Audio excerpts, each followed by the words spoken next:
Hola a todos, bienvenidos a este video. Mi nombre es Darwin Laguna y hoy vamos a hablar de los fundamentos y la clave de la argumentación, basándonos en el libro Las claves de la argumentación del autor Anthony West.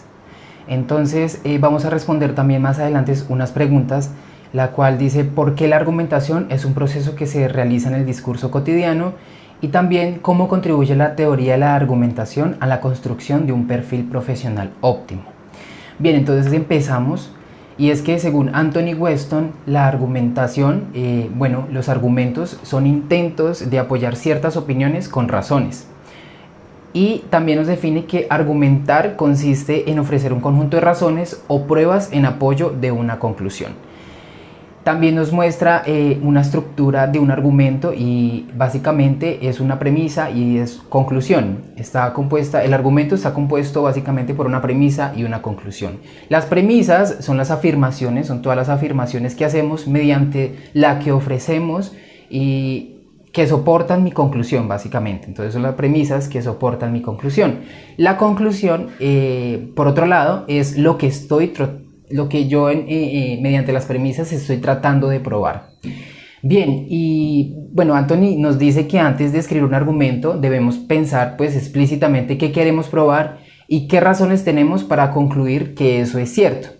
Entonces, para eso él nos ilustra con unos fundamentos de la argumentación en donde nos muestra 5 tipos de argumento. El primero de ellos es el argumento de autoridad, que es básicamente remitirse a autores, entidades y organizaciones que han trabajado o han estudiado un tema en cuestión y básicamente son conocidas como las fuentes autorizadas. En el periodismo básicamente utilizamos fuentes autorizadas o fuentes que sean fidedignas, que digamos no de alguna u otra forma van a decir objetivamente la verdad. Entonces, una de las características de este argumento de autoridad es que establece datos y hechos, aclara conceptos y verifica pues una opinión mediante pues estas fuentes autorizadas, ¿no? Un ejemplo de esto es el marco teórico y las investigaciones científicas, de las investigaciones académicas. Básicamente también son las citas textuales, digamos, de autores que pues son teóricos, conocidos, famosos, que son expertos en su tema, entonces son citados textualmente pues para darles apoyos a esos argumentos que la gente utiliza mediante pues esta citación textual. Ese es un ejemplo. El segundo argumento que nos muestra es el argumento de ejemplo. Es básicamente por el medio del cual ofrecemos uno o más ejemplos específicos en apoyo de una generalización. Y una de las características precisamente es que busca hechos que apoyen la existencia de un fenómeno. Entonces, para hacer un argumento de tipo de ejemplo, tenemos que buscar fenómenos que tengan similitud o tengan semejanza. Necesitan varios ejemplos pues, para evitar el surgimiento de contraargumentos. Un ejemplo de este argumento de ejemplo es, por ejemplo, poniéndonos a pensar, digamos, cuando Julieta en la obra de Shakespeare tenía 14 años, ¿sí? Y ya estaban hablando del amor. Las mujeres judías durante la Edad Media estaban casadas a los 13 años, o sea, muy jóvenes. Muchas de las mujeres romanas en el imperio estaban casadas antes de los 13 o a los 13 años. Por lo tanto, se puede decir que las mujeres en épocas que pasaron se casaban muy jóvenes. Ese es un argumento de ejemplo. Entonces utilizamos el ejemplo de la obra de Shakespeare para decir que había un amor muy juvenil. Había también las mujeres judías, utilizamos ese ejemplo para decir que las mujeres se casan en la Edad Media, muy temprana edad, y también que en el Imperio Romano también las mujeres lo hacían. Entonces básicamente muestran 3 ejemplos para llegar a una conclusión, que es en que en las épocas pasadas las mujeres pues se casaban muy jóvenes. Otro de los ejemplos es el ejemplo por analogía, y este consiste en comparar o contrastar elementos, datos, gráficas, casos, situaciones cotidianas con el fin de extraer una conclusión que apoye pues a la tesis que nosotros estamos planteando. Unas características de este argumento por analogía es que compara y contrasta, a diferencia del de ejemplo, que digamos que busca generalizar. Este argumento de analogía no generaliza, sino que busca semejanza entre 2 situaciones reales.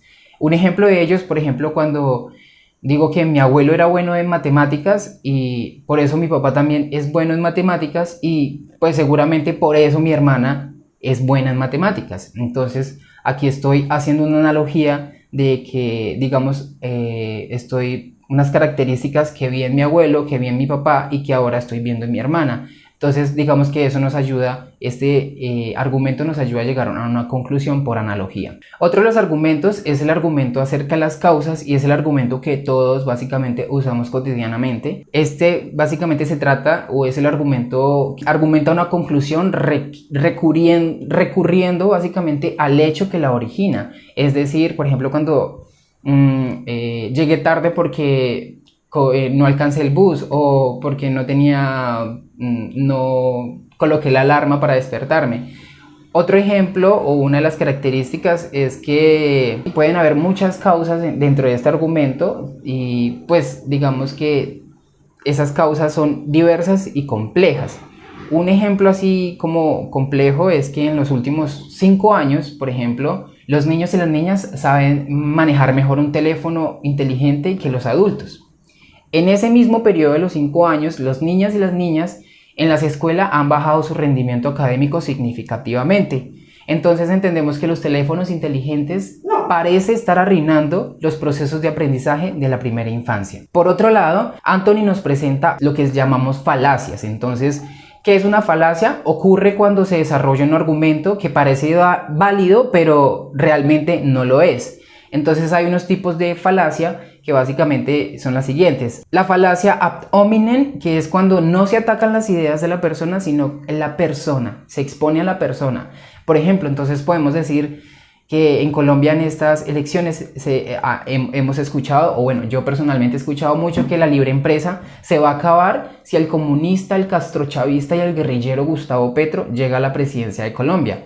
Es decir, que acá no estamos exponiendo sus ideas, sino que estamos exponiendo lo que él es, básicamente lo que él, pues digamos de alguna u otra forma representa imaginariamente para las personas de acuerdo al discurso que digamos las personas atienden, ¿sí? Entonces básicamente este es un ejemplo por la falacia ad hominem. También hay otra falacia que se llama falacia a petición de principio, que es básicamente se usa de un modo implícito la conclusión como una premisa. Ejemplo, ¿cuánto cuesta ese pan de 500, vecina?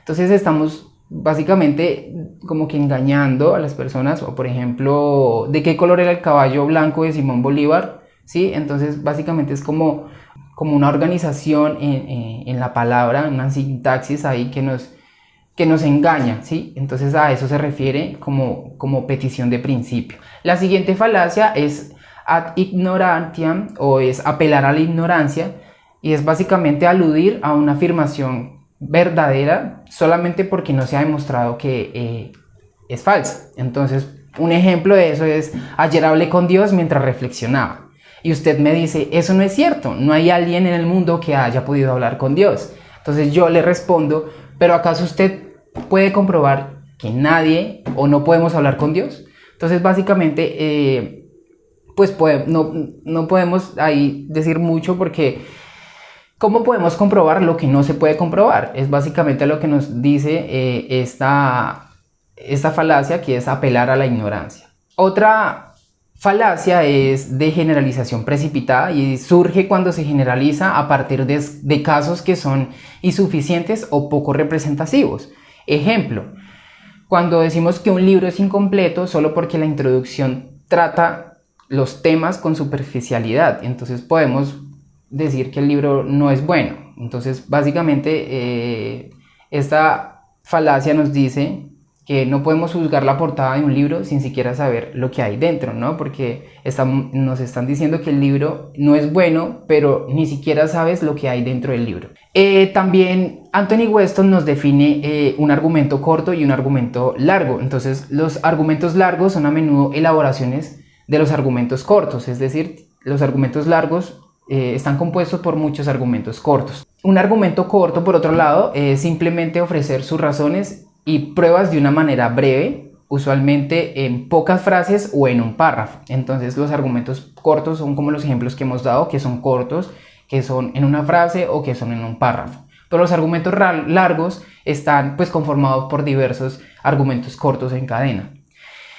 Pero antes de hacer, digamos, de componer un argumento largo o de formular un argumento largo bien estructurado, debemos empezar por componer uno corto, ¿no? Entonces, en el libro Claves de la Argumentación, Anthony Weston nos explica esto y en el primer capítulo nos dice y nos da unas reglas generales para la composición de argumentos cortos, en las cuales podemos encontrar como la primera, básicamente, distinguir entre premisa y conclusión, distinguir la estructura de un argumento, la premisa y la conclusión. La segunda regla es presentar las ideas en un orden natural, digamos con la finalidad de que sea fácil de entender y que las personas entiendan nuestras líneas de pensamiento, lo que queremos concluir. La tercera regla es partir de premisas fiables. Entonces no podemos partir de falacias porque no vamos a llegar a ningún lado, solo tenemos que partir de premisas que sean contundentes y fiables. La cuarta regla nos dice que debemos usar un lenguaje correcto y específico. Entonces hace referencia a que debe ser breve para evitar interpretaciones y debe ser pues lo más concreto posible también. La quinta regla nos señala que debemos evitar usar el lenguaje emotivo, pues por diversas razones, porque la emotividad pues hace parte de la subjetividad y digamos si vamos a argumentar pues tienen que ser opiniones justificadas con razones que pues sean verídicas. Entonces evitar usar el lenguaje emotivo es muy importante pues como para comprender y para armar un argumento corto, digamos, bien creíble. La sexta regla es usar términos consistentes con el fin de, digamos, de no caer en malos entendimientos y también usar un solo conjunto de términos por cada idea, ¿sí? La séptima regla nos dice que debemos usar un único significado para cada término, para no generar ambigüedades y para no generar malos entendidos. Entonces, básicamente, esas son las reglas que nos dice Anthony Weston que debemos tener en cuenta para la composición de un argumento corto.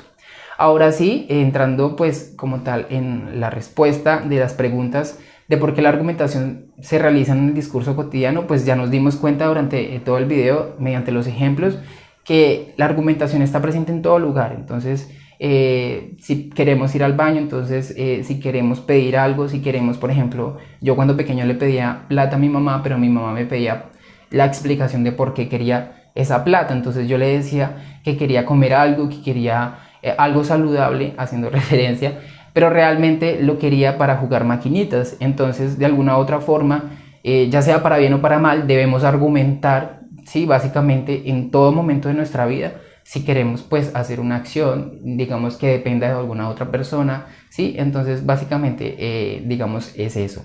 Nos ayuda mucho porque el discurso cotidiano básicamente está cargado de argumentos cortos, argumentos largos, ¿sí? Entonces básicamente todos los días nos estamos expresando, nos estamos comunicando a través de la argumentación, porque nosotros necesitamos entender qué es lo que la otra persona quiere de mí, qué es lo que quiero de la otra persona, y básicamente en ese rol podemos decir que la argumentación entra pues a jugar un papel importante en la comunicación.